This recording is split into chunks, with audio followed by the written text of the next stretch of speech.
¿Cómo está mi gente? En un capítulo más de Los Nopalitos TV, encantineando desde el Bar Generoso, que es nuestra casa, donde cada trago se convierte en una historia y cada historia queda plasmada en la barra.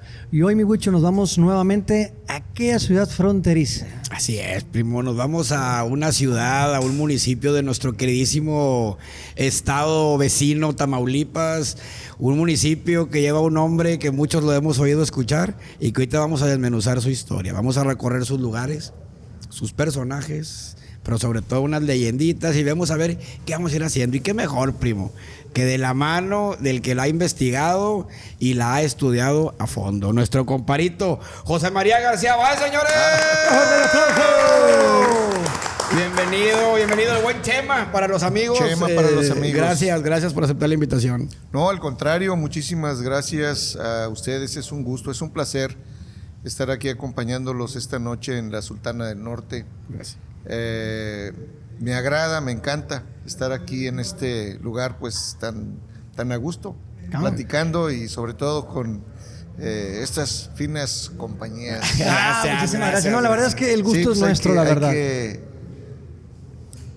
Hay que ser corteses. Exactamente, gracias. No, la verdad es que también, primero que nada, quiero agradecerle que se haya tomado el tiempo de venir desde allá, desde Río Bravo para acá, hacia Monterrey, y sobre todo a pasar un rato agradable y sobre todo desmenuzar y que la gente también se empape del tema, ¿no? Claro que sí. La verdad es que me dio mucho gusto, sobre todo la invitación. Gracias. Cosa que agradezco bastante. También, pues, el viaje estuvo muy padre. Hoy día ya con este sistema de comunicaciones de autobuses modernos, pues ya vienes con televisión, en un muy buen asiento, con aire acondicionado, y pues llegas bien a Monterrey. Aquí el Bar Generoso es tu casa. Muchas gracias. De los Nopalitos. Pues bueno, primo, Pues sin más preámbulo, ¡comenzamos!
Mi buen Chema, como le dicen por ahí, o bueno, con los amigos, ¿verdad? Más bien. Sí. ¿Qué cree que haga falta un poquito para poder platicar un poquito más a gusto aquí en nuestra casa del Bar Generoso? Pues algo que refresque, yo creo que estaría muy bien. ¿Podemos empezar por la cerveza? Pues estaría muy bien. No creo que haya otra cosa, por favor, primo. Por favor. Por cierto, en lo que nos pasan la cervecita aquí de parte del Bar Generoso, recordarles que ya están las puertas abiertas, Rolando. Ya están las puertas abiertas del bar, Chema, para que en otra ocasión que andes aquí de social, te eches la vuelta. Aquí van a estar las redes de nuestra casa, el Bar Generoso. Échense la vuelta, señores, visítenla y pásense un momento agradable. Y pues bueno, saludcita, Saludcita. ánimo a la gente que está viendo este capítulo con nosotros. Pues Chema, para empezar por el inicio, ¿cómo empieza la relación de toda la historia con Río Bravo? Bueno, yo no soy nativo de Río Bravo. Mi familia es una parte de Nuevo León. Mi madre es de Linares. Mi abuela es de Galeana y mi abuelo paterno también es de Linares. Ellos migraron, como lo hicieron muchísimas personas hace decenas de años, al área norte de Tamaulipas, cuando el algodón era pues el elemento principal de la economía. Entonces mi abuelo viaja, se va a Tamaulipas a trabajar como administrador de un rancho algodonero. El dueño del rancho era amigo de mi papá. En una ocasión lo invita a visitar su rancho y ahí se conocen mi papá y mi mamá. se van a vivir a la Ciudad de México y por eso nací en la Ciudad de México, pero bueno, tiempo después me regresé a Tamaulipas y pues ya me quedé. Ya te quedaste ahí. ¿Qué fue lo que más te atrapó del municipio, hablando pues obviamente de Río Bravo, para que le dedicaras tantos años a la investigación y a la historia? Bueno, el Río Bravo tiene una particularidad que, bueno, no es solamente de Río Bravo, es del noreste de México. Es el de las muchachas bonitas. ¡Ay, ay, ay! Okay. Río Bravo es considerado como el pueblo de los papalotes, porque tenía muchos papalotes, y de las muchachas bonitas. Y bueno, pues a ustedes les consta que la particularidad de la mujer norestense es ser muy hermosa y muy, muy, muy especial. Lo bueno que ya tenemos la invitación para ir a saludar ahí a la gente de Río Bravo y Saludos saludarla, muy especial a la gente de Río Bravo. claro. Entonces, pues me quedé en Río Bravo y siempre me ha gustado bastante el tema de la lectura y de la investigación. Ya. Cuando estaba en la escuela en la Ciudad de México, participé en la elaboración de una revista que se llamaba Nepohualco, el lugar en donde se cuenta. Nepohualco. Nepohualco. Nepohualco, Sí, ok. quiere decir el lugar en donde se cuenta, en náhuatl. En mi tierra, en mi pueblo natal, teníamos esa revista y cuando me vengo a Tamaulipas, pues hago el intento de seguir trabajando en ese tema, pero bueno, no se puede. Me involucro en la administración pública, en un área que me atrapó, que es en el área de las bibliotecas, y en una ocasión en que estábamos haciendo el inventario de los libros de una biblioteca que existía ahí en la ciudad, llegó un niño de secundaria y nos preguntó que si teníamos algún libro sobre la historia de Río Bravo. Ok. Niño. Un niño de secundaria, y nos sorprendió darnos cuenta que no teníamos absolutamente nada. Okay. Había un pequeño folleto de unas 20 páginas que había sido editado por el gobierno del estado con una reseña muy breve. Entonces, pues le dije al niño que si me daba permiso para buscar información y que le dijera a su maestra que nos esperara tantito. pues que nos esperara. Fui a buscar al cronista, me corrió. Me dijo que pues lo que tenía, no voy a dar su nombre, No. que lo que tenía era de él. Así somos algunos cronistas, no solamente Como que batállale por tu lado, por así decirlo. Sí, ya vemos unos muy codos. Entonces fui a buscar, en aquel tiempo el cronista de Reynosa era el licenciado César Isasi Cantú, que ya falleció, y se portó muy, muy generoso. Me regaló prácticamente todo lo que tenía, libros, material, una copia de una acción de la Sauteña de 1907, y entonces yo empecé a investigar, y poco a poco primero en una máquina de escribir y luego en una computadora de las de aquel tiempo, empecé a reunir lo que iba encontrando, hasta que un día me di cuenta que tenía como 300 cuartillas de información. ¡Ah, la madre! Bueno, porque tuve que ir al Archivo General de la Nación, estuve en el Archivo General de Tamaulipas, visité bibliotecas, vaya. Un trabajar bruto. Sí. Ajá. Entonces, pues bueno, así es como empecé No, con pues ese tema. ¿Qué descubrimiento te cambió la manera de ver a Río Bravo? De lo que investigaste en aquel tiempo, a ti en lo particular. Es que en Río Bravo había una serie de mitos que me llamaban la atención. Por ejemplo, en aquel tiempo se hablaba mucho de un conde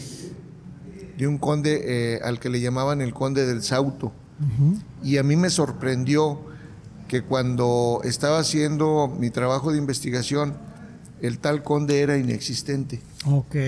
Y empecé a descubrir que varias historias o mitos que circulaban entre la población eran inexistentes o muy difíciles de probar.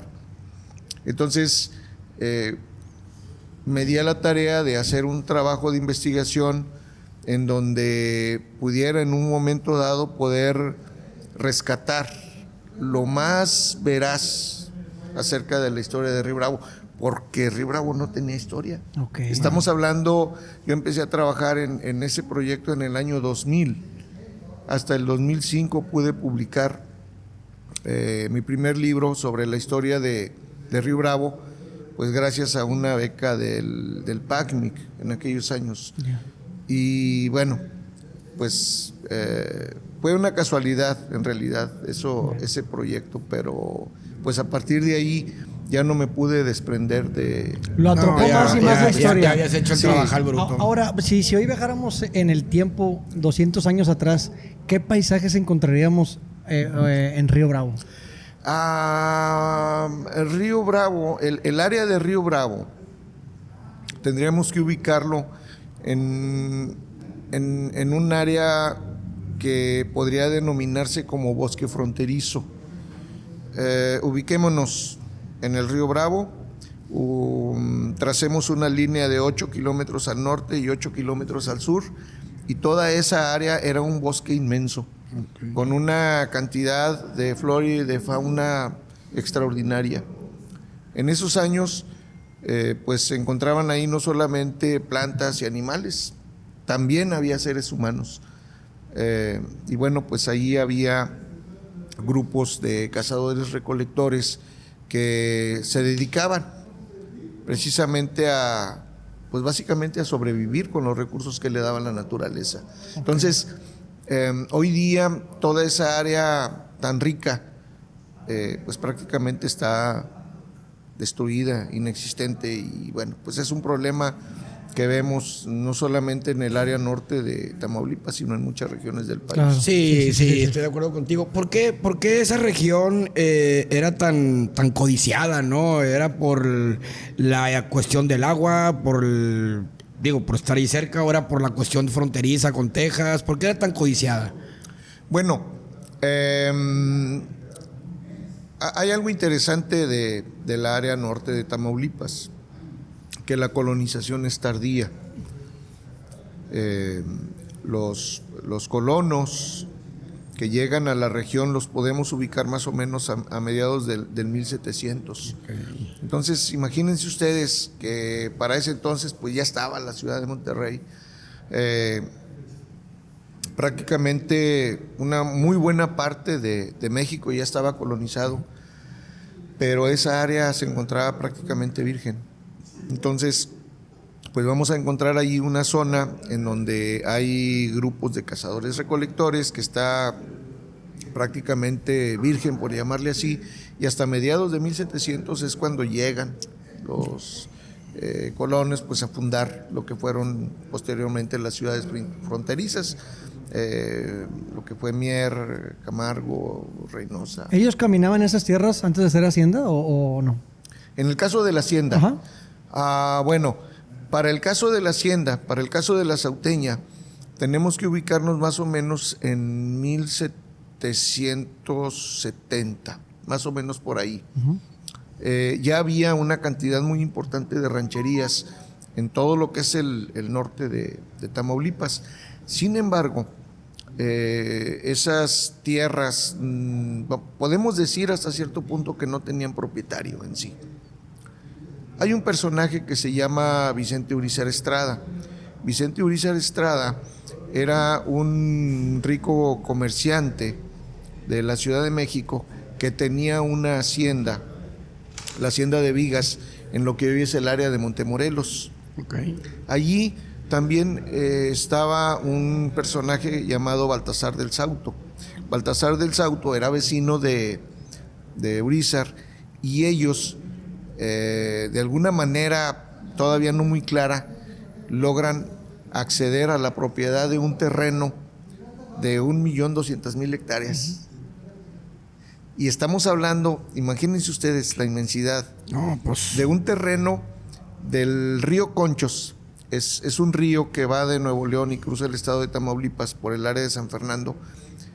En San Fernando, Tamaulipas, desde San Fernando hasta el río Bravo, de los límites de Nuevo León y Tamaulipas del Golfo de México a los límites de Nuevo León y Tamaulipas, toda esa área gigantesca, y con una pequeña cuchillita metida en Nuevo León. Esa propiedad, que era conocida muy antiguamente como la Llanura del Venadito, termina siendo la propiedad de Urízar Estrada.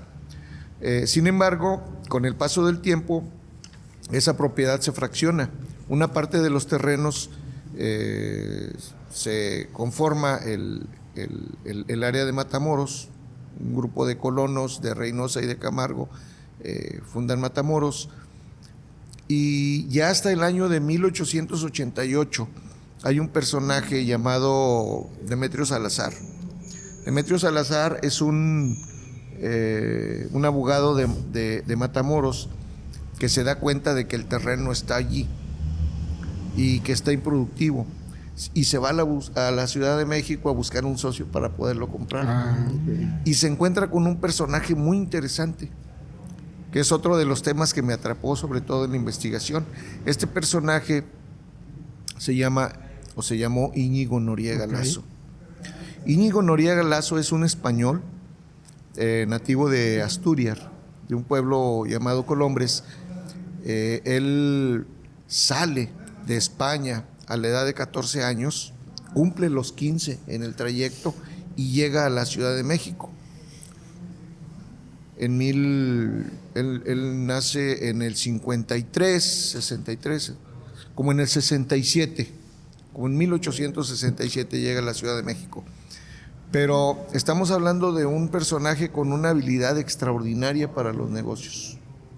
Habilidoso. Tremendo. Y él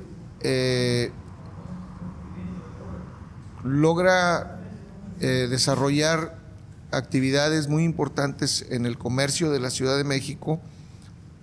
Pronto crece de una manera exponencial, adquiere las haciendas de Río Frío de la compañía, de Jico, de Chalco, compra terrenos, es socio de uno de los bancos más importantes de México.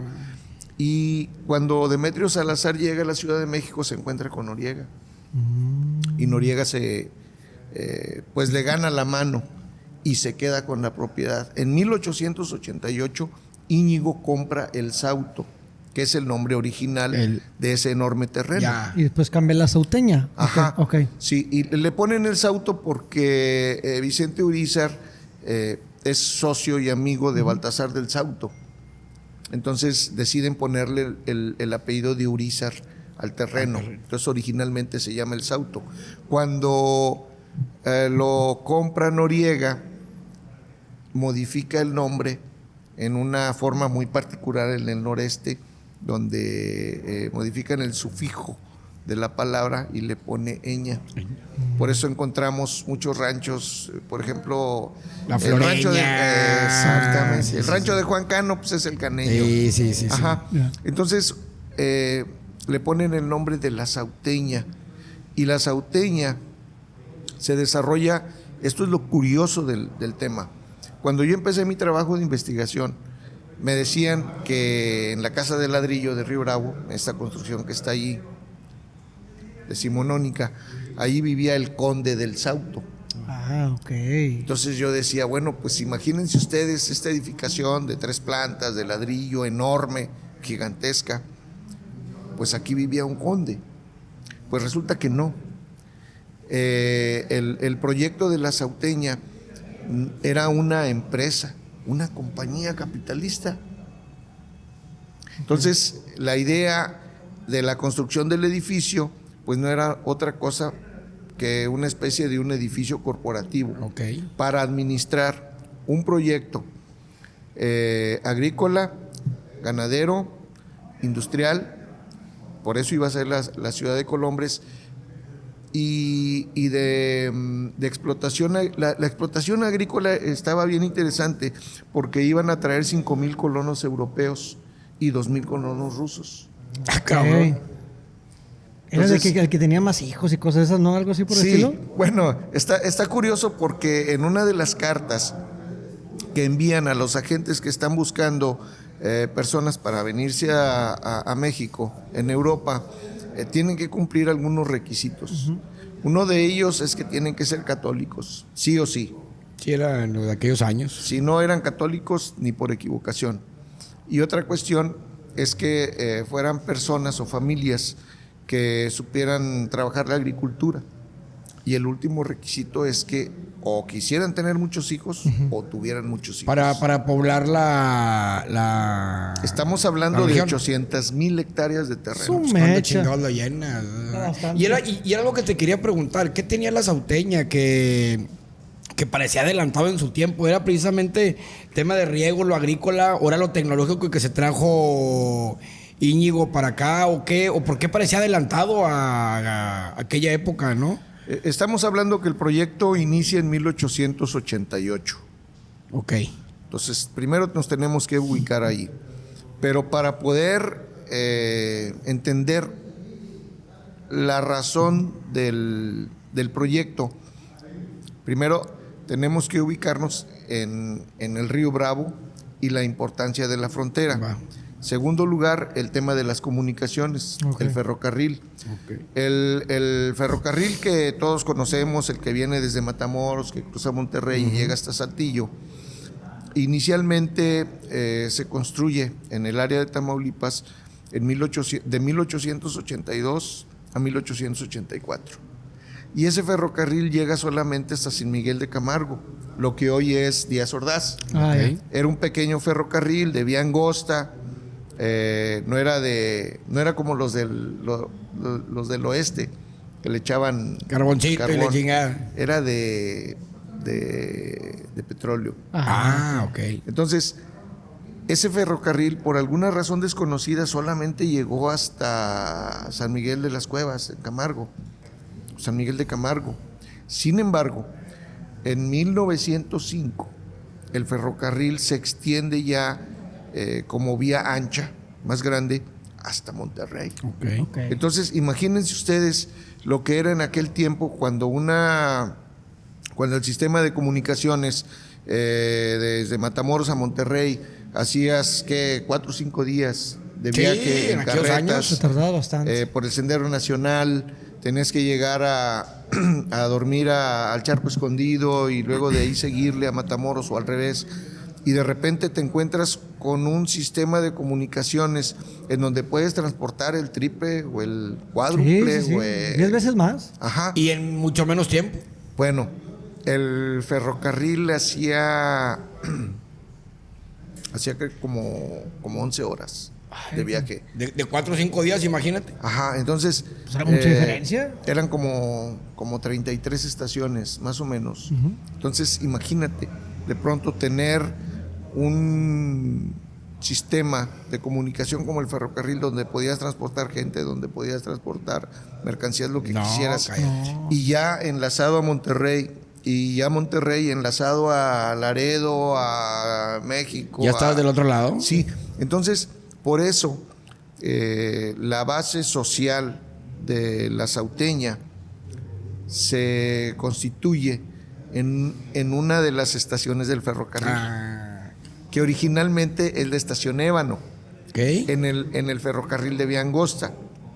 Cuando se construye el ferrocarril de vía ancha, entonces esta estación Ébano tiene un problema con una estación Ébano de San Luis Potosí. Es una homónima, porque las mercaderías se les complicaban. Sí, dejaba el paquete allá aquel lado. Y todavía tenemos ese problema en muchos de los hasta municipios y colonias. Ahora, y si hoy entráramos a la Sauteña, ¿con qué nos encontraríamos? Nos encontramos con un proyecto capitalista, eminentemente capitalista, a principios del siglo pasado, 1905, ponte, con el proyecto de una ciudad de 400 y pico de manzanas, con una composición extraordinaria. Estamos hablando con proyectos de sistemas de irrigación, estamos hablando con proyectos de sistema de colonización para producir agricultura. Okay. Entonces iban a construir, o de hecho hay vestigios de algunos de esos canales. Uno de ellos iba del río San Juan a lo que viene siendo hoy muy similar al sistema de irrigación del canal de Enzaldúas y del canal Rode. Entonces, eran proyectos enormes, gigantescos. No estamos hablando de algo pequeñito, de una... Era un sueño grande. Grandes monumental. Ahora, bueno, y había gente de la región, me imagino, como quiera. Bueno, sí. Pero ¿cómo veían el proyecto? Porque, pues me imagino que fue como que de estar, pues, perdón la expresión, pues, en pañalitos, así sí, nada, claro. ¿Y esto qué es? ¿No? ¿Cómo lo vieron? Sí, bueno, aquí tenemos que ubicar la importancia del personaje de Noriega. Ok. Estás hablando de un hombre con una capacidad económica extraordinaria. ¿Sí? Por darte un ejemplo, él pudo construir un ferrocarril de él para enlazar sus propiedades en el área del Valle de México. O sea, no era... Bueno, era Grandes Ligas. Sí, era machuchón. Sí. Chingón. Entonces, él logra acceder a una cantidad muy importante de recursos. Pero no solamente eso. La crónica que pude encontrar en algunos archivos nos dice que había gente de muchas nacionalidades en el pueblo originario, en Colombres. Okay. Entonces encuentras ingenieros. Por ejemplo, uno de ellos era Roberto Gayol.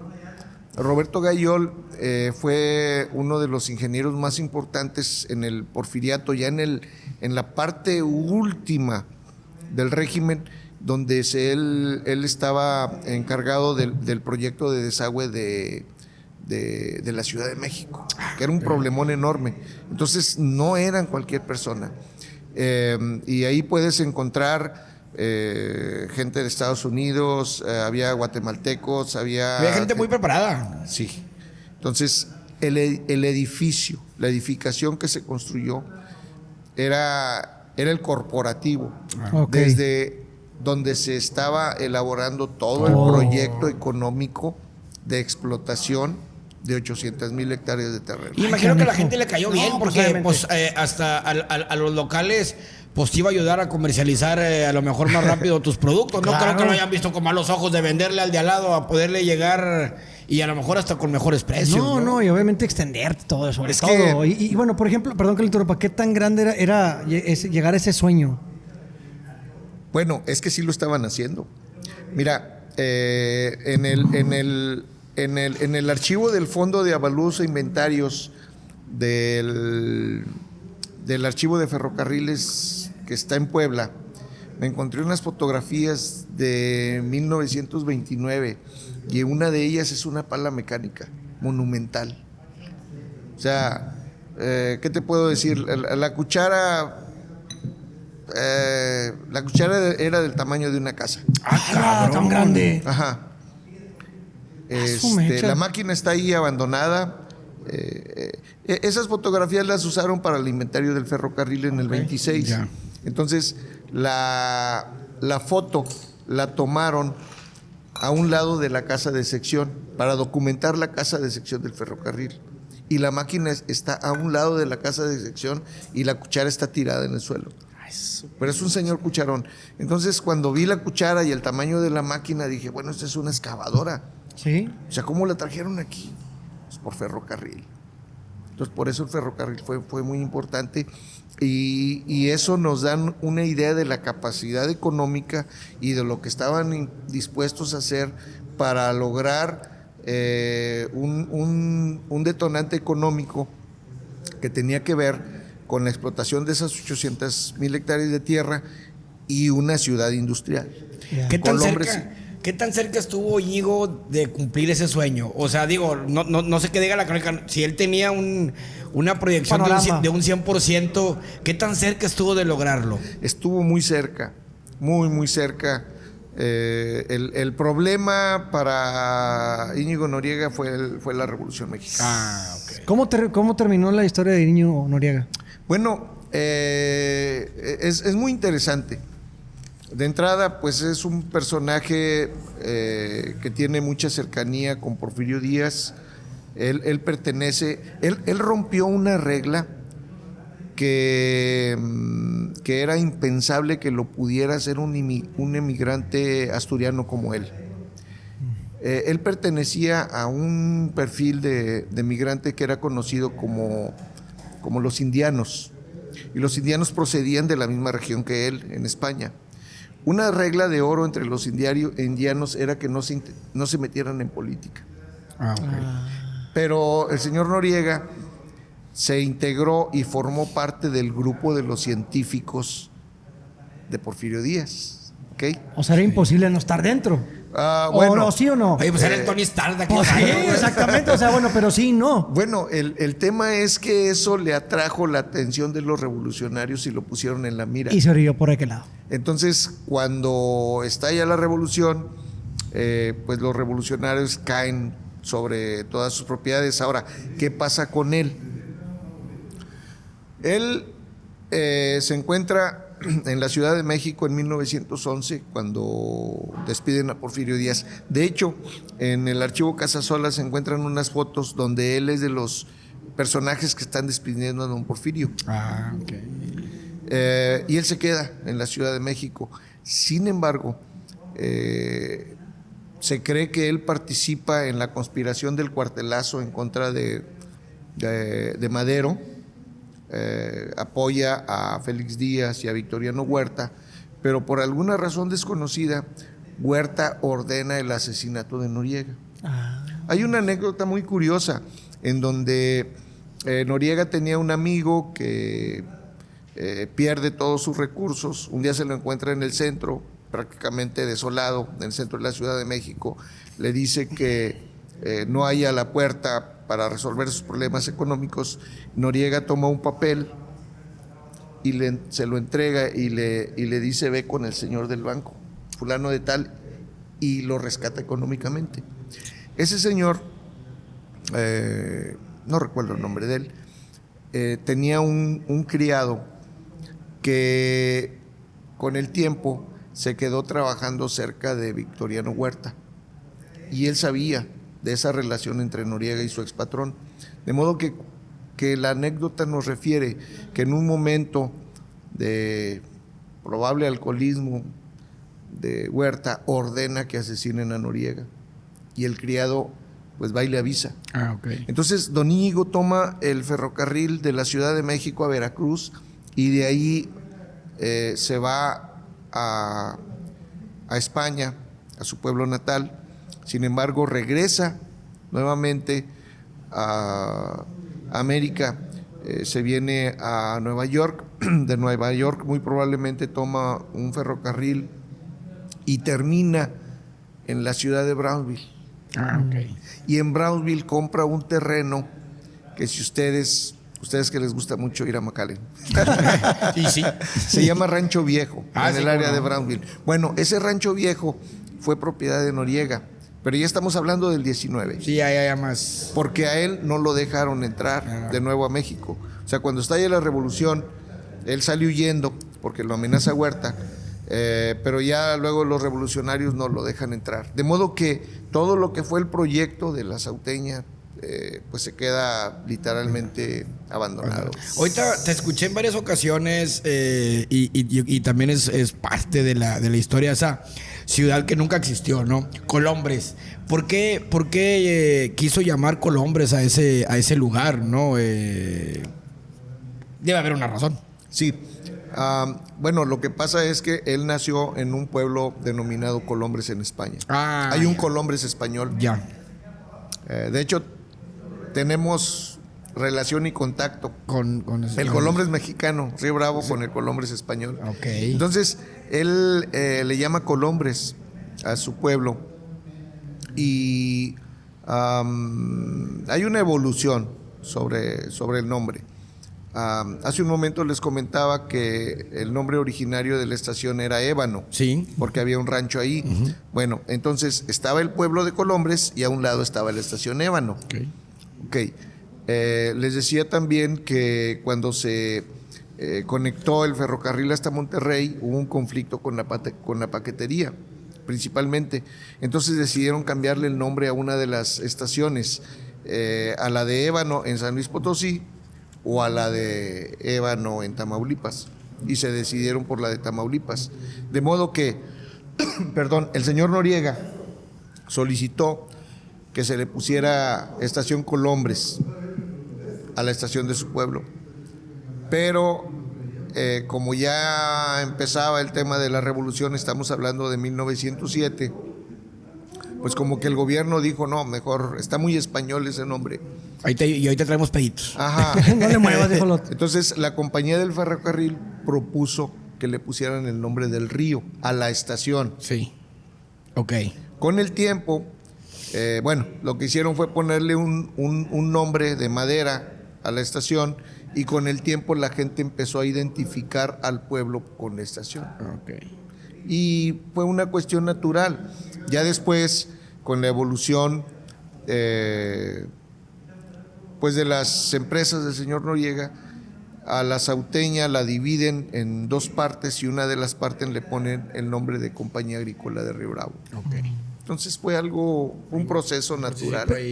Pero realmente qué ciudad imaginaba construir?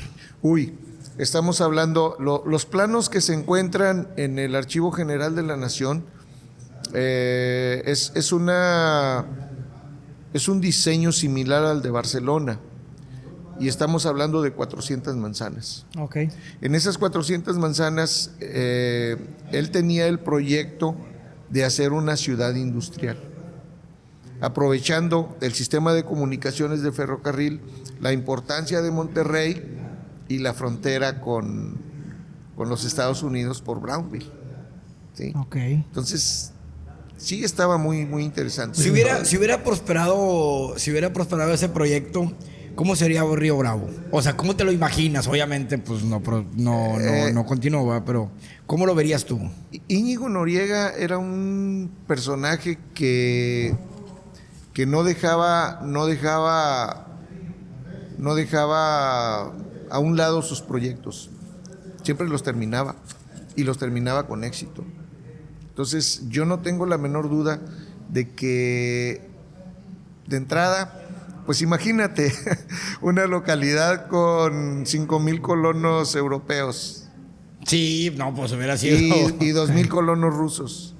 Entonces, y venían más avanzados también ellos, ¿verdad? Estaríamos hablando de que ellos pues tenían tecnología sobre el tema de la agricultura, y si se hubiese concretado el proyecto, no solamente estaríamos hablando de una ciudad industrial, sino de una potencia agrícola con el sistema de irrigación. Eso pinche madre. Bueno, y ahora sí, ¿cómo nació realmente el nombre de Río Bravo? Precisamente por la estación del ferrocarril.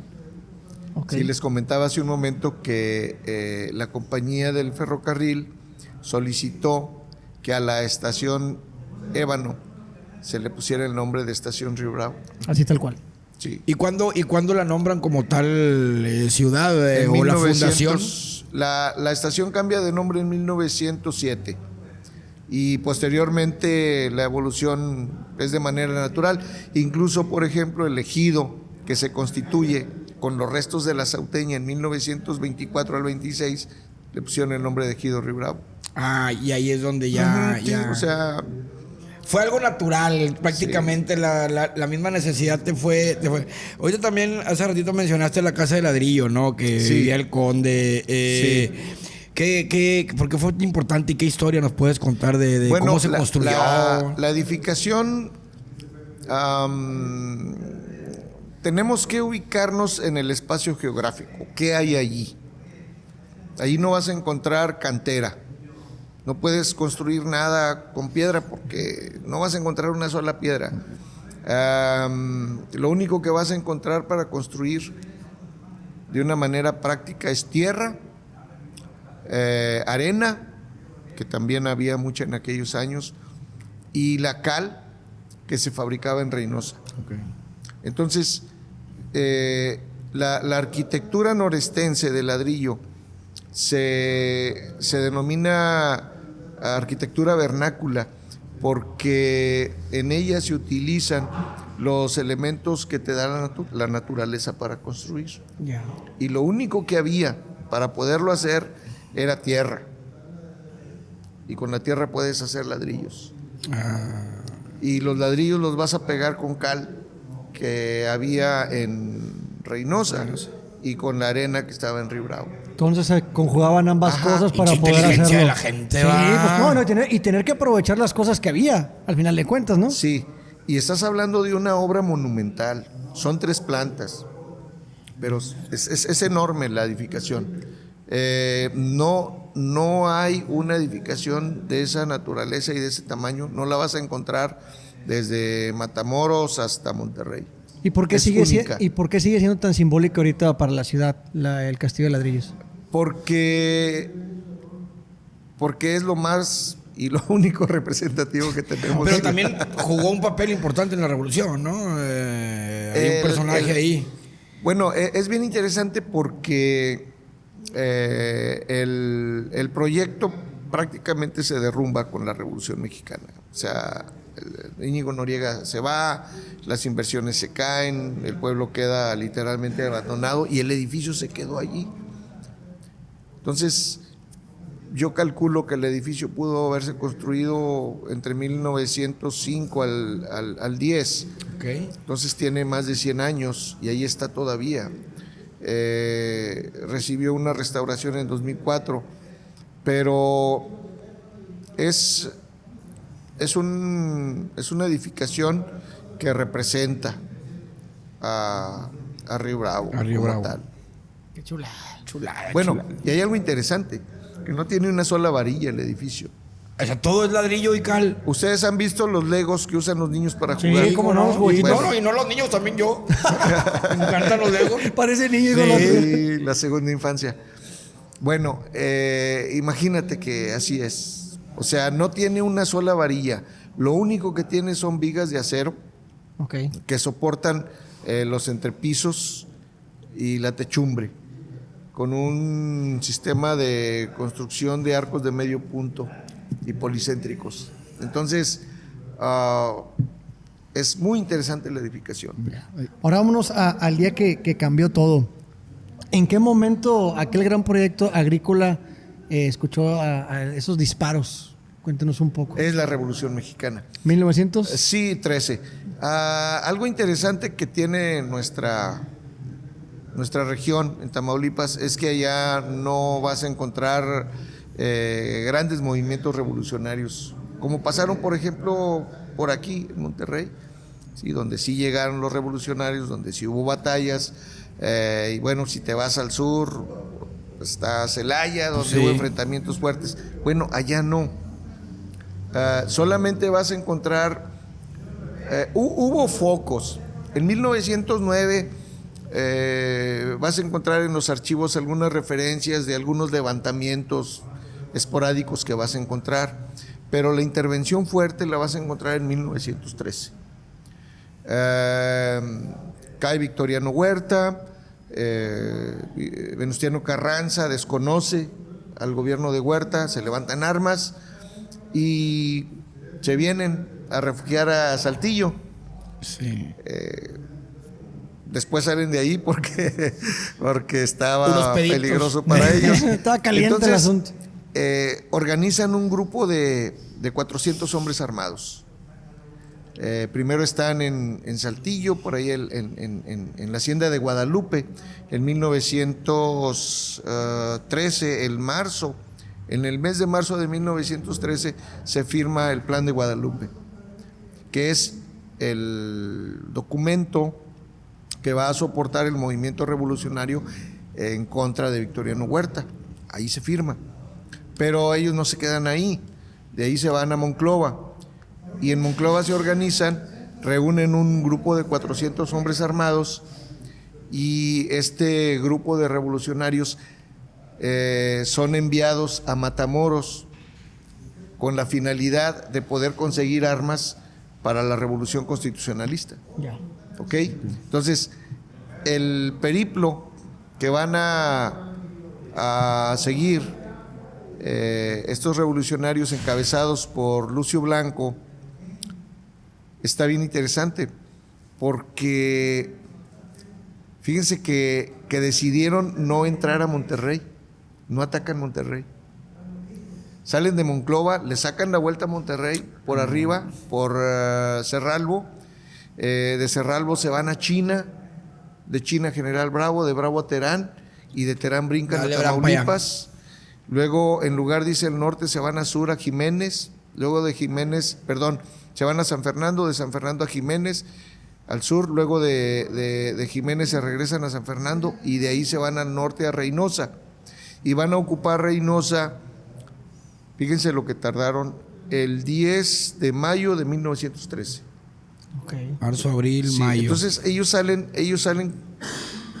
a finales de marzo y llegan en mayo a Reynosa. Y Río Bravo lo ocupan el 11.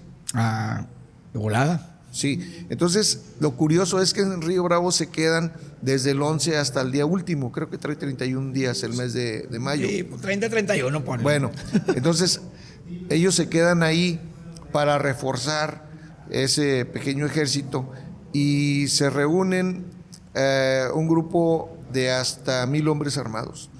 Entonces llega quien fue gobernador de Tamaulipas, Luis Caballero, vienen otros revolucionarios de la Ciudad de México. Mújica. Es uno de los personajes también, perdón. Sí. Es uno de los personajes también que hicieron historia en ese traslado con sí, Ucio, ¿no? Mújica es muy importante porque él es el jefe de Estado Mayor. Ah, ok. Él es nombrado jefe de Estado Mayor de Lucio Blanco. Entonces llegan a Río Bravo y ahí se hacen fuertes con un ejército de 1,000 hombres. Hay una anécdota hay varias anécdotas. Lo curioso es que Mújica traía un diario de campaña.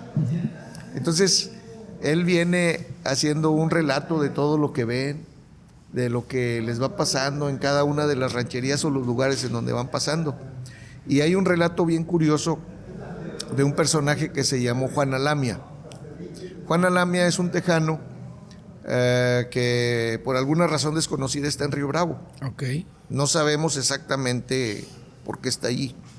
Y en esta historia hay dos versiones, la de los mexicanos y la de los tejanos.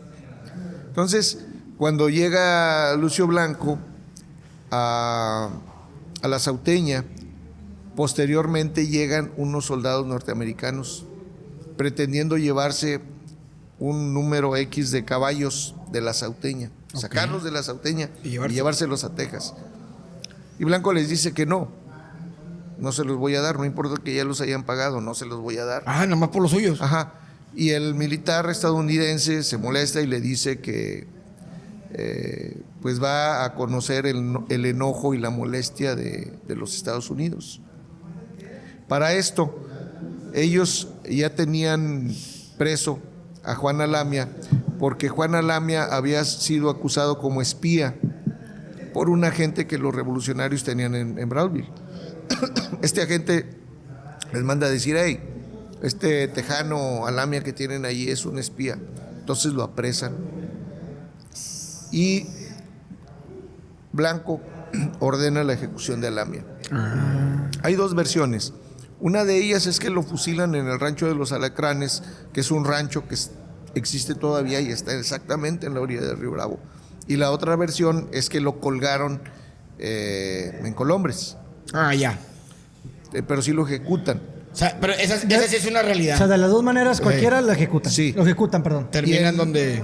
Y la historia, si buscas a Juan Alamia en Wikipedia, pues es una historia romántica, donde ser un héroe y todo eso. Entonces, están esas dos versiones, ¿no? Pues está bien interesante, ¿no? Bueno, y a mí me interesa ahorita que dices que llegan el 10 de mayo y toman... Río Bravo. ¿Cómo amanece Río Bravo ese 11 de mayo? ¿Qué pasó? Hay dos versiones. Está la versión de los revolucionarios, donde dicen que 300 peones salieron a aclamarlos y a vitorearlos. Y que todo estuvo... Sí los esperaban en orden. entonces. Sí, bueno, es que sí sabían. Ah, ok. Porque acuérdense que en aquel tiempo ya había telégrafo. Es más, incluso en la Sauteña había hasta teléfono en aquellos años. Entonces sí sabían. Y ellos sabían... que habían ocupado Reynosa porque en Reynosa sí hubo una batalla. Ya. Entonces tenían miedo de que llegaran. Ahora, La versión de Mújica en su diario de campaña es que 300 peones los reciben saludándolos y vitoreándolos. Pero hay otra versión de un empleado de la Sauteña, que era el profesor Moisés G. García, que él decide huir, se va al otro lado, y bueno, pues él habla de que le sacaron su casa, de que se portaron mal. Entonces hay dos versioncitas ahí. ¿Qué cambió para siempre después de ese 11 de mayo de 1913? Bueno, la Sauteña definitivamente se derrumba. Las referencias que tenemos, fíjense, son hasta 1924. Y les voy a decir por qué. Porque en 1924 es cuando los antiguos peones de la Sauteña, los que se quedaron a vivir, le piden al gobierno que les dé tierras para trabajar. Las tierras de la Sauteña. El campo. Y se constituye el ejido Río Bravo. En esa época es cuando se conforma la Liga de Comunidades Agrarias de Tamaulipas, y ahí están los informes de los campesinos. Okay. Y es muy triste verlo porque literalmente se están muriendo de hambre. Estás hablando de tierras que no tienen agua, estás hablando de sequías, estás hablando de plagas, estás hablando de muchos problemas en donde estas familias, estos hombres campesinos, pues literalmente se tenían que ir a trabajar al Valle de Texas como peones para poder sobrevivir, porque la agricultura en México no se los permitía. Entonces, estás hablando de que después de la caída de la Sauteña, donde había bonanza, donde había dinero, donde había economía, de tenerlo todo, pues literalmente se derrumba, se acabó, se cae, y pues entramos en una dinámica de miseria, de pobreza. Y ahí es muy curioso porque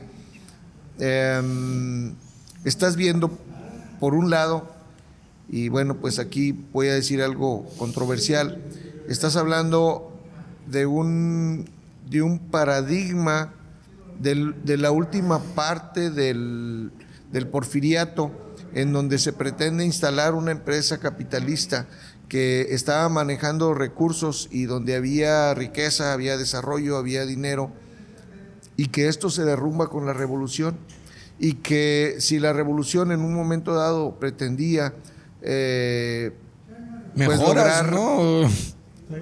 Sí, entonces es algo interesante, que con esto no quiero poner ningún tipo de etiqueta, pero estamos hablando de una realidad, de una realidad histórica que se presentó allí. Así es. ¿Crees esta historia sigue siendo importante? Ahorita la cuentas con un sabor y la verdad te intriga porque hasta te hubieras quedado con el qué ha pasado. Sí, la verdad, sí. Sigue siendo importante hoy porque crees que sea el legado que dejó de ahí, de esa región, o por qué la seguimos contando. Y la verdad disfruté esa historia porque la verdad está bien interesante, ¿no? Y te queda esa pinche espinita que hubiera pasado. Lo que pasa es que es nuestra memoria histórica. Yeah. Y cuando yo empecé esta investigación, pues estaba prácticamente en cero, estaba solamente ahí el conde del Sauto solitario con su casota. Pero ya cuando empiezas a ir a los archivos, cuando empiezas a hablar con los viejos, cuando empiezas a buscar las fuentes históricas diversas que en un momento dado te pueden dar luz acerca de lo que pasó, recuperas tu historia, recuperas tu origen, recuperas pues la importancia que tiene que ver en una comunidad el tener una identidad. Entonces, así como, pues, guardando la distancia, el regiomontano se identifica total, plena y absolutamente con el Cerro de la Silla, que es nuestro icono, nuestro emblema. Bueno, entonces Río Bravo tiene su casa de ladrillo. Ya. Sí, guardando la proporción. De modo que por eso es importante conocer la historia, porque la historia te regresa a tus raíces, te regresa a tus orígenes. Y está bien interesante porque también te genera dudas. A mí me interesa esa duda del qué hubiera pasado. No, sabrá Dios. Ahora vámonos al nacimiento del Río Bravo moderno. ¿Cómo transformó el distrito de riego a la vida de la región? Bueno, es que allí tenemos que ver que es muy importante el estallido de la Segunda Guerra Mundial. En 1926 estamos hablando de una comunidad empobrecida, en donde los campesinos llevan informes a la Liga de Comunidades Agrarias diciendo que están con muchos problemas. Sin embargo, se inicia para la década de los 30 un proceso de crecimiento económico con el cultivo del algodonero. Okay. El algodón es fundamental. Sin algodón no hay Río Bravo, sin algodón no hay Reynosa, porque nos platicó no hay su compadre Reynosa, Martín también, que no hay es muy noreste, importante. porque el algodón es fundamental. Y recuerden que yo soy hijo de migrantes, yo soy descendiente de migrantes neoloneses. Sí. Y la población de la frontera norte de Tamaulipas está constituida precisamente por esta migración. O sea, nosotros somos descendientes de familias de Nuevo León, de Coahuila y de San Luis, principalmente de Nuevo León y de Coahuila. Ya. Muy bien, Sí. entonces El proceso de migración se da por el nacimiento de las oportunidades. Y cuando inicia el desarrollo económico con el cultivo del algodonero, pues la gente empieza a ver oportunidades en la frontera y se empiezan a ir para allá. yeah. Cuando estalla la Segunda Guerra Mundial, pues esto fue Sí, un estallido económico, ¿sí? Y de pronto vemos, pues Río Bravo, que era el censo de 1930 le daba al poblado cerca de 800 habitantes. Ay, cabrón. Ay. En 1930, en el censo. Pero de repente vemos que en 20 años la población es exponencial, y sobre todo en el área rural. El gobierno, después de la caída de la Sauteña, toma la propiedad, y el gobierno retoma en cierto modo el proyecto de la Sauteña y empieza a buscar la manera de colonizar el área agrícola para establecer un sistema de producción, y para ello se inicia el proyecto de los sistemas de irrigación. Okay. Estamos hablando de los sistemas del Bajo Río Bravo, y el otro no recuerdo. Ya ha nacido el ejido Río Bravo. El ejido Río Bravo es uno de los primeros. Sí, pero se nace también, y de ahí parte la repartición para que ellos hagan toda esa chamba del Desde del 1900 se constituye formal y definitivamente en el 26. Bueno, y por ejemplo, ¿qué significó convertirse ya como tal en municipio? Bueno, eso es después. Déjame terminar con lo Sí, que claro, pasa claro, con lo claro. del algodón. Entonces, estás hablando que ese núcleo poblacional reducido de ejidatarios, que fueron los antiguos trabajadores de la Sauteña, de repente empiezan a ver que llega mucha gente de fuera, ¿sí? Y gente con iniciativa de economía. Entonces el comercio estalla. Y estás hablando de repente que hay una cantidad impresionante de tiendas, hay comercio, había mucho dinero, la gente en los ranchos trabaja, cobra, y algo muy importante son los sistemas de riego. Cuando se construye el sistema Ansaldúas, que es a finales de los 40, entre el 48 y el 53, entonces hubo la posibilidad de aumentar la producción, y esto todavía generó más riqueza. Entonces había mucho dinero, o sea, en la frontera había capital. dinero, había dinero de a de veras. Pero termina la guerra, se cae la producción de algodón, viene otra etapa de producción con el maíz, Ok. Y bueno, después entramos al sistema de monocultivo con el sorgo y pues la historia de la caída de los precios del sorgo ya lo sabemos. Ya. Ahora, ¿qué es lo que pasa allí? ¿Por qué se forma el municipio de Río Bravo? Río Bravo pertenecía a Reynosa, pero estos grupos de colonos que llegaron a instalarse en Río Bravo, los comerciantes, ellos tenían un problema bien grave con los ejidatarios. Porque, por ejemplo, vamos a suponer, tú llegas de Nuevo León, te pones a trabajar para abrir una tienda de abarrotes, logras instalarla, pero tu tienda está en un terreno ejidal. De repente, pues tú quieres crecer, quieres hacer cosas con esa propiedad y no puedes porque es del ejidatario y el ejidatario no te deja. ¿Qué necesitas? Certeza en la propiedad. Claro. De modo que allí inicia un enfrentamiento que fue escalando entre comerciantes y ejidatarios. En el año de 1959, el gobierno federal desincorpora áreas del ejido para dárselas al municipio. ¿A qué municipio? Al de Reynosa. Ok. Porque Río Bravo pertenecía a Reynosa. Sí. ¿Ok? ¿Hasta cuándo, pues? Sí. Y ahí interviene un personaje muy interesante que es José Cruz Contreras, un cacique, ya lo podemos decir. Sí, ahora sí. Que en paz descanse. Ahora sí. Ya lo podemos decir. Muy malo, Cruz Contreras. Muy tremendo, como dirían los hermanos evangélicos. Un pillín. Un pillín. Entonces, Coscolín entonces el señor Contreras también tiene intereses en esos terrenos. O sea, ya estamos hablando de tres actores. Estamos hablando de los ejidatarios, Ajá. estamos hablando de los comerciantes y estamos hablando del presidente municipal No, pues de ya Reynosa. estamos, ¿Ok? ya hay pedo. Ya hay problema. De modo que los comerciantes, lo primero que tienen que hacer para empezar a resolver sus inquietudes, por llamar así, es organizarse. Y lo primero que hacen es hacer la Cámara de Comercio. Ah, ok.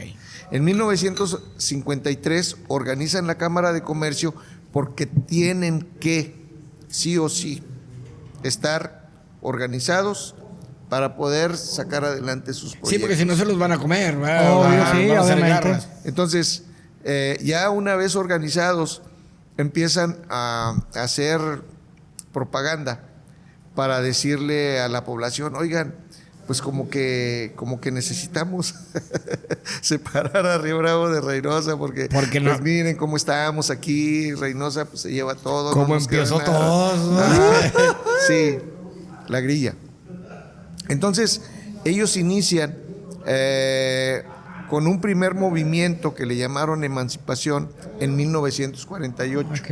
Ok. En ese tiempo el dirigente fue un señor comerciante muy conocido y muy querido en Río Bravo que se llamaba don Severo Cantú en el 48. Sin embargo, el movimiento no prospera. El señor Cantú termina como regidor en el gobierno de Reynosa y se termina. Pero en el 59, cuando llegan esta desincorporación de terrenos del ejido, entonces se reactiva como por arte de magia. ¿Por qué? Porque los comerciantes necesitaban sí o sí tener mano sobre la determinación del destino de sus terrenos municipales. Y por otro lado estaba el presidente de Reynosa, que quería tener mano también. Entonces inicia una actividad de propaganda muy fuerte en Río Bravo.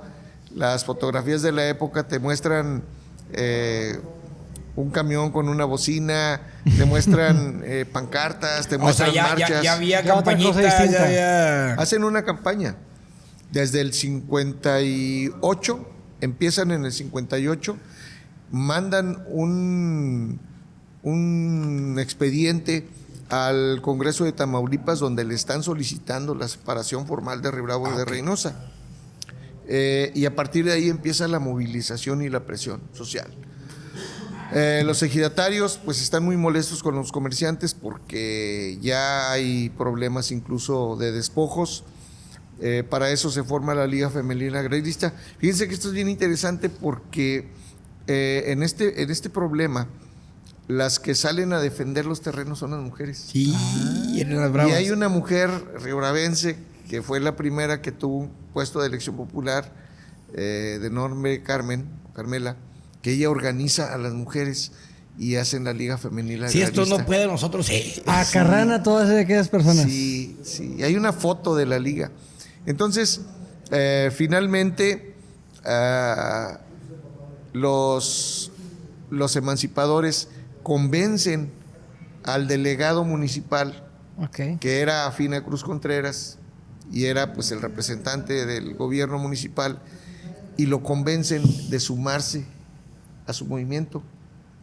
Hacen una junta, creo que es en el mes de mayo del 59, en donde deciden en esa junta declarar a Río Bravo separado de Reynosa. Ya como tal municipio. ¿O no? No es legal. Interno. No, Era interno. nada más como de palabra, por así llamarlo. Por así, haz de cuenta que ahorita separamos, hacemos gene el municipio generoso. Generoso Aquí, 1, generoso 2. ¿Por qué? Por los míos. Sí, este cuadrito es el municipio Ok. generoso. Muy bien. ¿Qué te van a hacer? Sí, no, pues nada. ¿Mm? No, Pues te van a dar unas macanas. Sí, te van a decir, Bueno, no te chingando, güey. Cállese No te la boca. chingas. Díganse a los de usted, pero aquí no es cierto. Bueno, entonces fue lo que pasó, que cuando declaran separado a Río Bravo de Reynosa, entonces Cruz Contreras manda un grupo de soldados Apacíguamelos. y de policías, y hay un enfrentamiento muy fuerte con gente golpeada y pues los tranquilizan. Y esto generó un problema político en donde el gobierno estatal necesariamente tuvo que intervenir. O sea, dijo, ¿sabes qué? Si no lo hacemos, va a seguir habiendo problemas. Y aquí hay un detalle interesante donde entra el gobernador del estado, que era Norberto Treviño Zapata, y que era enemigo político de Cruz Contreras. Ah, ya. Entonces va a Río Bravo y se reúne con los... Primero le dice a Cruz Contreras que no se meta. Por Ya. favor. Ajá. Va a Río Bravo y platica con los emancipadores y les dice que les va a conceder su petición. Y el 27 de diciembre, no, el 4 de diciembre de 1961, el Congreso de Tamaulipas aprueba la separación de Río Bravo de Reynosa, que se publica el 27 y que es efectiva a partir del 1 de enero del 62. Ah, Ok. Por eso Río Bravo celebra su Aniversario. fiesta el día 4 de diciembre. Porque fue el inicio del proceso. Ajá. Lo curioso de este asunto es que no le preguntaron a la población. O sea, cuando vi el tema dije, bueno, pero ¿por qué no hicieron una consulta?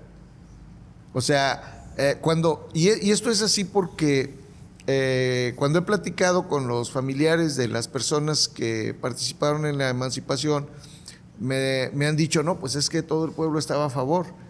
Pero en los archivos de Matamoros me encontré un desplegado que está firmado por el ejido Río Bravo y por muchas comunidades que están en contra.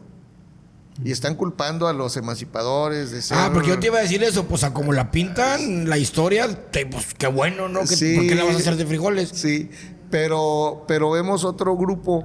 Que querían seguir perteneciendo a Ajá. Reynosa. Entonces, no hubo una consulta. No hubo quórum. Lo que hizo el gobernador fue someterlo, más bien, pues dio luz verde, vamos a decirlo así, No quiso problemas y dijo, ya arréglame ese pedo. y concede la separación de Río Bravo de Reynosa y es efectiva a partir del día 1 de enero de 1962 y al poblado de Río Bravo en el decreto se le da la categoría de ciudad. De ciudad.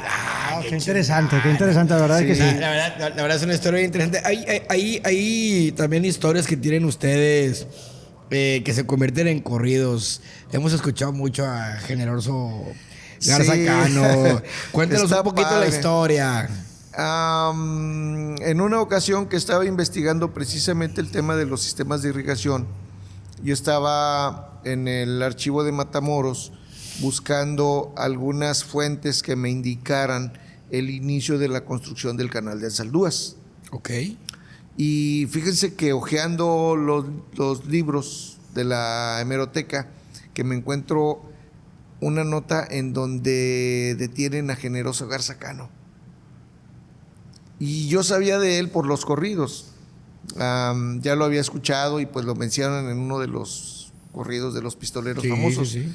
Y me llamó la atención verlo tras las rejas. La fotografía que se publica mucho en las redes, a lo mejor ustedes ya la vieron, esa foto fue la que tomé en el archivo de Matamoros. Ok. Por ahí me la piratearon muchos. No le pusimos gotas de agua. No, Pues le pidió pásenla. No los culpo a ustedes. Y no los juzgo. Si hubiesen sido ustedes, no. Pues la íbamos a poner. ¿Nos la prestas? Pues ya la piratearon Ya. varios. No, pero ya pido un permiso nosotros. Pero- Autorizado, permiso. Entonces, me di a la tarea de buscar fechas y buscar otros archivos hemerográficos y pude reconstruir el asesinato de Generoso. Ah, sí. Sí, y como soy muy generoso, lo publiqué en mi página y de repente era más famosa la publicación en las páginas de Nuevo León que la Que la tuya. Bueno, Y luego le decía, oye, no seas malo, digo, ponle la fuente. por favor. Ay, ya te costó. ¿Y qué creen que me decían? No, ni idea. Pues esa de... Ah, ya. Bueno, el que te Bueno, entendió. pero a ti te queda en la Sí, cabeza. pero bueno, no importa. Ahí está, dijo el otro. El asunto es que está bien interesante porque estamos hablando de un personaje, de uno de muchos personajes, Claro. ¿sí? De los pistoleros. Ahora, la crónica, yo me acuerdo cuando era niño, que vivía en el rancho con mis abuelos, que me levantaban a las 5 de la mañana a ordeñar las vacas. Había un programa de radio que se llamaba Chulas Fronteras del Norte. Ok. Ese programa lo transmitía una estación de Reynosa y ahí salía un señor que se llamaba Willy López. Él los comerciales los decía en verso y era muy famoso. Entonces él ponía pura música norteña. El programa empezaba con el corrido de Piporro, de Chulas Fronteras del Norte. De hecho lo menciona ahí a Willy López. Y ahí escuchaba esos corridos y yo me los imaginaba de a de veras, o sea, sí son valientes, sí son Bragados. Sí, yo me fui con la finta y decía, pues, oye, eran buenas gentes estos, ¿no? O sea, defendían como yo los veía como los pistoleros de las películas que pasaban en el cine Río Bravo. O sea, lo que veías. Sí, donde se están robando a la muchacha Sí. y sale el valiente con su sombrero y así como ustedes, ¿verdad? Pero con Haz de pistola cuenta, pero en valiente. y caballo. En valiente. No, ni valiente ni caballo. No, ni nada. Y va y rescata a la muchacha, ¿verdad? O defiende a los pobres. Y entonces yo tenía ese perfil del pistolero. Pero cuando vi la crónica de estos dije, no, pues es otra Aguas. cosa. Sí, era otro show. Eran personas muy malas, muy malas. Ya hay otro que también no podemos dejar de hablar de que existió dentro detrás de las tres mujeres, Santos Valdés, también no podemos dejar a un lado de él. Es otro, sí. Pero realmente, ¿quién era Santos Valdés? Bueno, una vez andaba en Nuevo Progreso con un amigo que es fotógrafo. Fuimos a hacer algunas cosas ahí, no recuerdo qué. Entonces se me ocurrió decirle, oye, por aquí vive Santos Valdés, vamos a buscarlo. Y anduvimos preguntando hasta que dimos con Santos Valdés. Ah, sí, casa Sí. por casa, por así llamarlo. O Rancho nomás- por rancho. Ok, rancho por rancho. Sí, porque él vivía en un rancho, creo que en Laguna Seca. Okay. Entonces fuimos en Progreso y nos dijeron que vivía, creo, en Laguna Seca. Fuimos a Laguna Seca y ahí en Laguna Seca estuvimos preguntando por él hasta que lo encontramos. Y curiosamente pude hacerle una entrevista Ah, qué chingón. a Santos Valdés. Una persona muy sencilla, un hombre con un gran corazón, muy pues muy a todo dar. Pero lo que él me dijo es que en realidad el corrido fue una jugada, literal. Me dijo que él trabajaba en el GIN de Estación Canales. Estación Canales es una de las estaciones del ferrocarril que está más o menos a la altura de Nuevo Progreso, y ahí había una algodonera. Entonces había mucha gente que venía de fuera a trabajar ahí en los GINes en la época del algodón. Y Santos Valdés me dijo que él estaba trabajando allí como obrero, y llega un personaje, no recuerdo el nombre, que le compuso el corrido. Fue el que compuso el corrido, creo que era de Tampico, y le dijo que le iba a hacer un corrido ficticio, y le gustó el nombre de Santos Valdés y le puso. Nomás realmente fue así. Sí. ¿Así nació? Sí, no es real. Yo Entonces, pensé que sí era cabrón. Los ranchos que menciona el corrido son aledaños, Laguna Seca, no recuerdo los nombres. Todo realmente era jornalero él, básicamente. Sí, era jornalero. Ya. Charco Azul, o sea, Charco Azul. le gustó la composición del nombre, que se veía muy... De los ranchos. muy- Le gustó el nombre. ¿Sí? Le gustó el nombre. Entonces dice que me platicó que posteriormente lo grabaron los doneños. Sí, acá de... Lo sí, graban exactamente. los doneños, pero el trancazo, el éxito, creo que fue Con cadetes. los cadetes de Ya, Linares. cuando Sí. pasan ese... Ahora, después de... No, que- déjame terminar. Perdón, algo. perdón, adelante. Entonces, a mí me llamó la atención algo. Le dije, bueno, don Santos, ¿y cómo le fue con el corrido? No le dieron nada. ¿En serio? No le dieron regalías ni nada. No. O sea, él se quedó con la fama de que una persona como yo lo fuera a buscar para preguntarle qué onda con las 3 mujeres, ¿no? Entonces, ¿Hace cuánto fue la entrevista con él? ya murió él hace como unos 8 o 9 años a la mejor. tiene Fíjate, ratito. y uno pensando que pues era alguien como lo pinta el corrido, ¿no? Sí, pero no. ¿Tenemos alguna fotografía con él? O sea, ¿dónde fue la Sí entrevista? la tengo. ¿La puede compartir? Sí, como no, con mucho gusto. Ahora, Sí, chingón para ponerla y aquí. después de hablar de estos corridos de Generoso Garza Cano y de Santos Valdés, ¿qué nos enseñan estos corridos para la historia del noreste?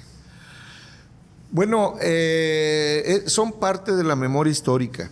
No los podemos separar de lo que es la cultura norestense. Forman parte de la, sobre todo, de la riqueza musical. Y recordemos que los corridos no solamente están relacionados con pistoleros. Claro. Los corridos te hablan de ciudades, te hablan de hechos, te hablan de todo.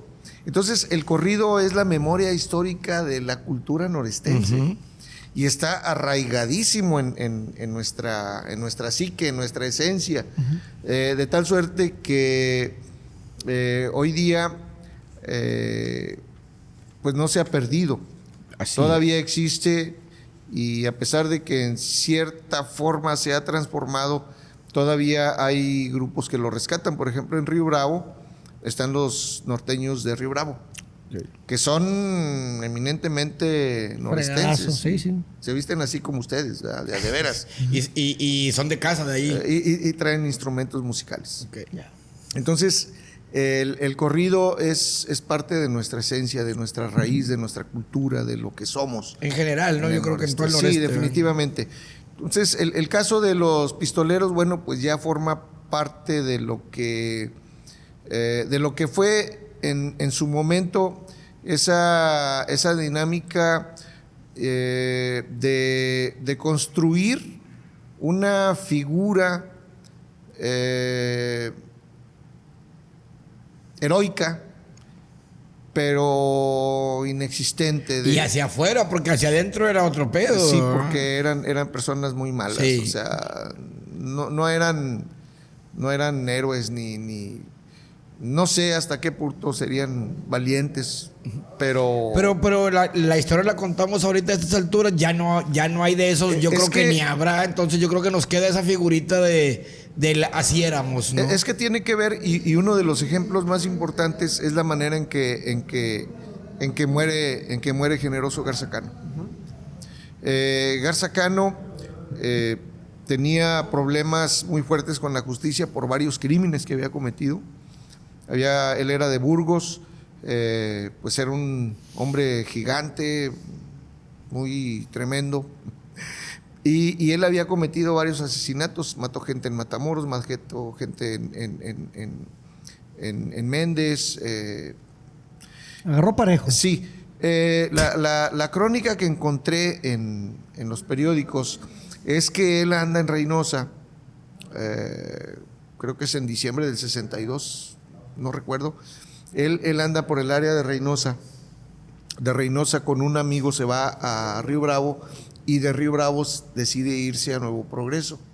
En Nuevo Progreso había una zona de tolerancia en el centro, que eran cuartos de madera, y allí había una cantina, un café disfrazado de cantina o una cantina disfrazada de café. Se me hace que es café disfrazado de cantina. Okay. Entonces, él llega a esa cantina y se encuentra con una mesera que se llamaba Rosa. Okay. Y se ponen a bailar. La crónica dice que en la esquina aledaña a ese local, desde temprano estaba un vehículo con un joven adentro. Ese joven, cuando ve a Generoso entrar, momentos después sale del vehículo, se planta enfrente del... Lo dibujan como un muchacho joven vestido con ropa café.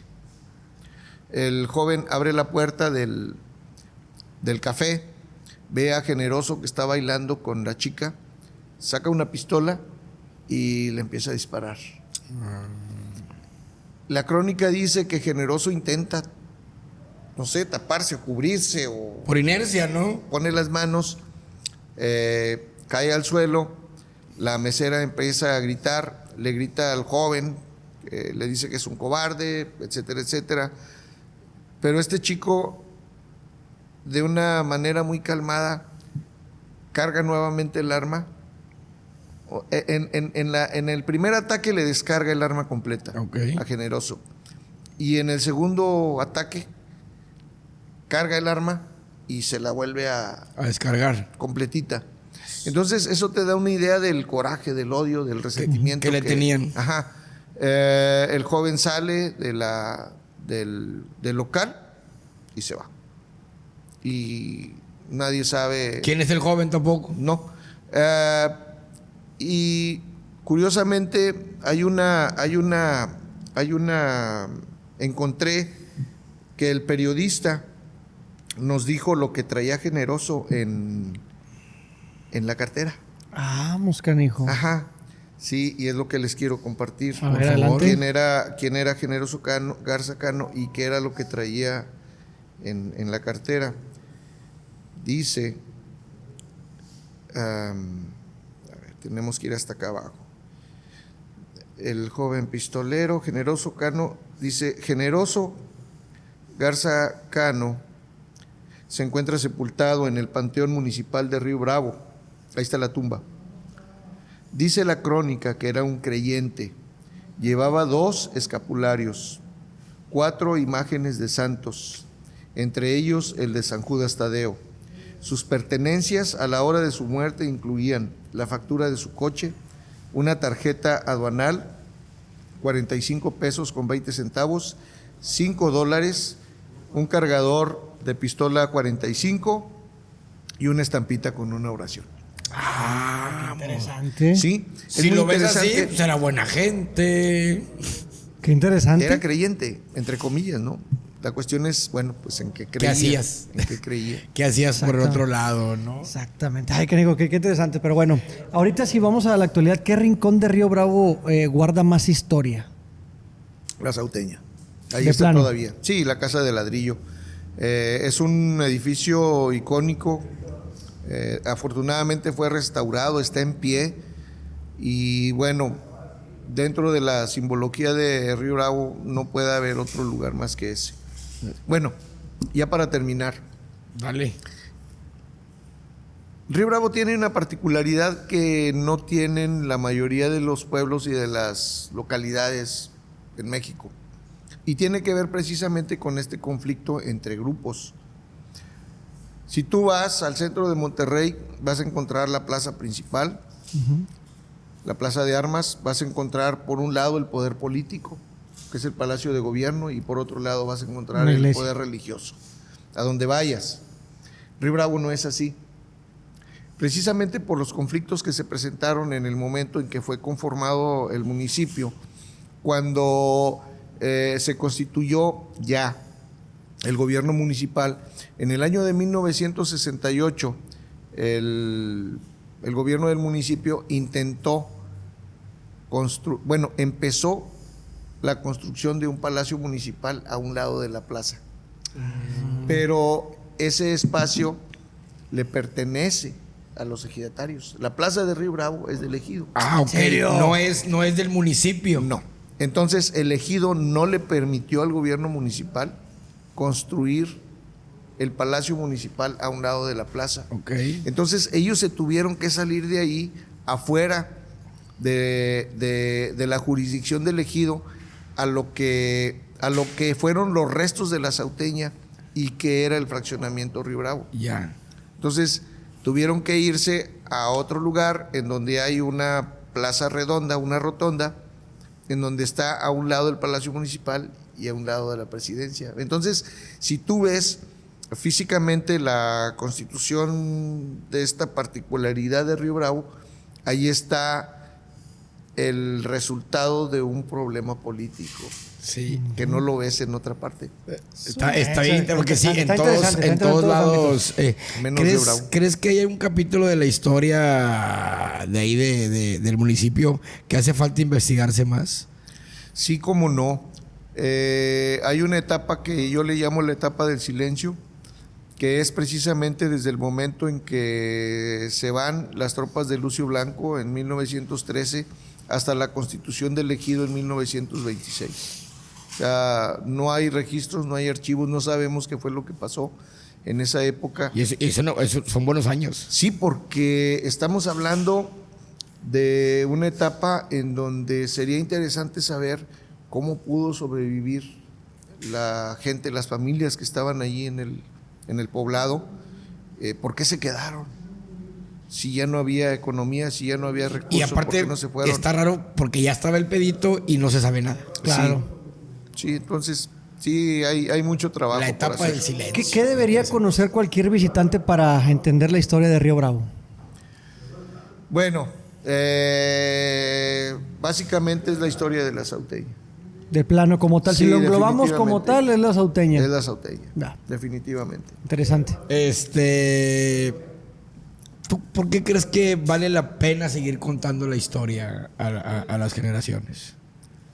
Es que si se nos olvida y nos perdemos la historia, perdemos nuestras raíces.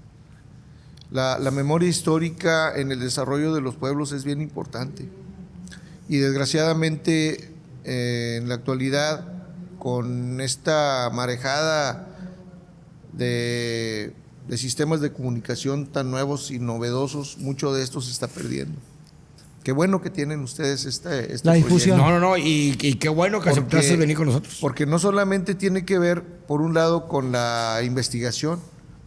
La investigación es muy importante, pero también es fundamental la divulgación. Claro. Entonces, es bien importante el poder decirle a la gente, a la comunidad, quiénes somos, de dónde venimos, por qué estamos aquí, por qué somos lo que somos y por qué pensamos como pensamos. Porque la historia es cambiante, la historia va modificándose constantemente y lo que nosotros hoy vemos como cotidiano, mañana va a ser historia para nuestros es correcto. hijos, para Totalmente otras de acuerdo. generaciones. Entonces, por eso no debemos de perderlo.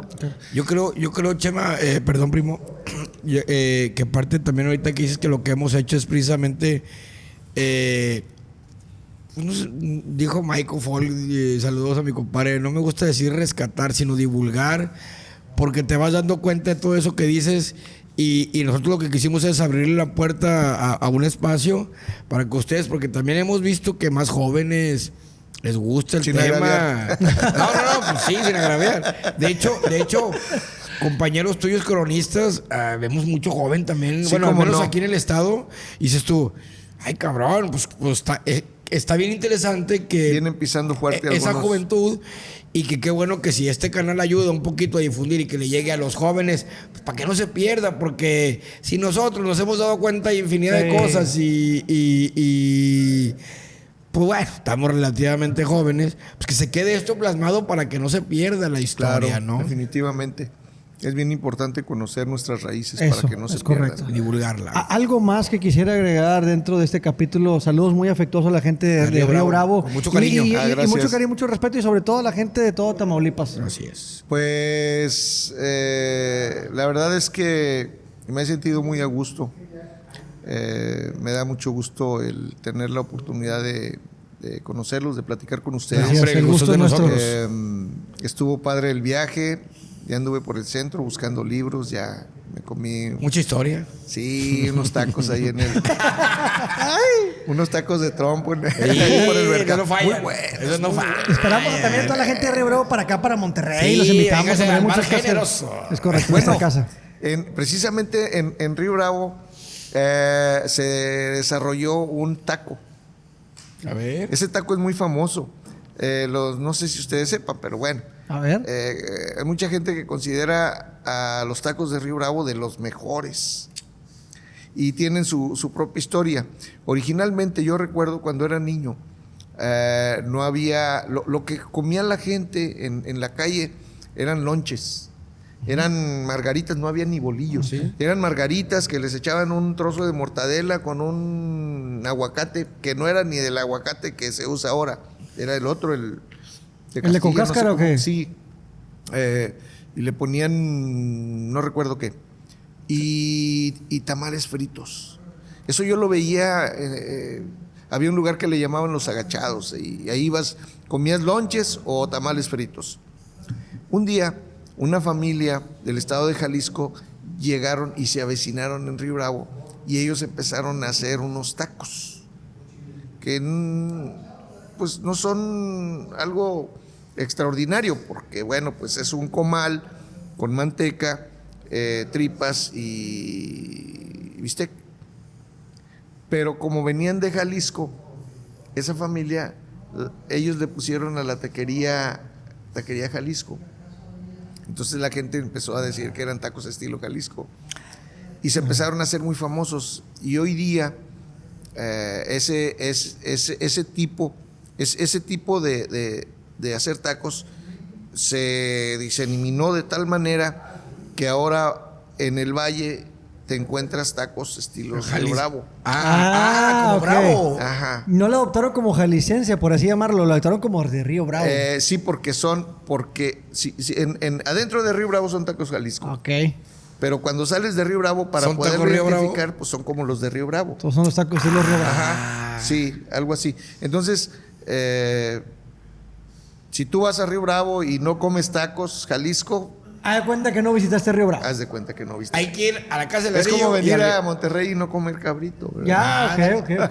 Entonces hay que ir a la casa, a la sauteña. A la casa del ladrillo A la y a casa del comer. ladrillo y a comer tacos. Tacos, es correcto. Ah. ¿Alguna red social donde lo podamos encontrar donde publique algunos artículos o fotografías Sí. o historia como tal? Yo tengo una página que se llama Historia de Río Bravo. Ok. ¿Está en redes sociales en Facebook? Está en Facebook nada Ok, más. muy Sí, bien. ahí publico cosas muy pequeñas, muy cortitas, básicamente de mi trabajo de investigación. Ah, Sí, perfecto. Para que la gente lo siga y Gracias. la verdad, agradecido la historia. Pues, podemos seguir contando aquí por horas, pero no acabaríamos y esperemos pues que continúe, que la raza si tiene alguna, faltó esto, faltó lo otro. Hay nos que lo diga, comente, ¿va? Y exactamente. nos vuelve a venir mi compadrito a las redes sociales. Orlando. Estamos como los Nopalitos TV en cada una de las redes sociales. No se les olvide, por favor, suscribirse y agradeciendo al Bar Generoso que abre sus puertas para los Nopalitos TV, que es nuestra casa. Y ya está abierto y Ya vengan está a abierto, échense la visitarlo. vuelta. Quien quite y les quite. Aquí estuvieran viéndonos grabar, pero no vinieron. Así que a la próxima aquí los esperamos. Exactamente. Muchísimas gracias por tomarse el tiempo de venir desde Río Bravo hasta No, al acá a Monterrey. contrario, gracias a ustedes. La verdad es que estoy muy contento, muy a gusto y muy feliz de estar aquí en Monterrey. Nos falta Gracias. plática todavía. A nosotros, a ustedes ya se nos Mario acabó. Ochoa aquí presente. Muchísimas gracias, Mario, compadre. Estamos gracias, pendientes. siempre ayudándonos el buen Mario Ochoa a hacer posible estas colaboraciones. Y pues bueno, Orlando. Pues vámonos sin más preámbulo. No, sin más preámbulo no va. No. Tú dilo, siempre lo dices. No, nos vámonos y antes decir a la gente que los queremos mucho, los queremos ver. Tomar. ¡Adiós!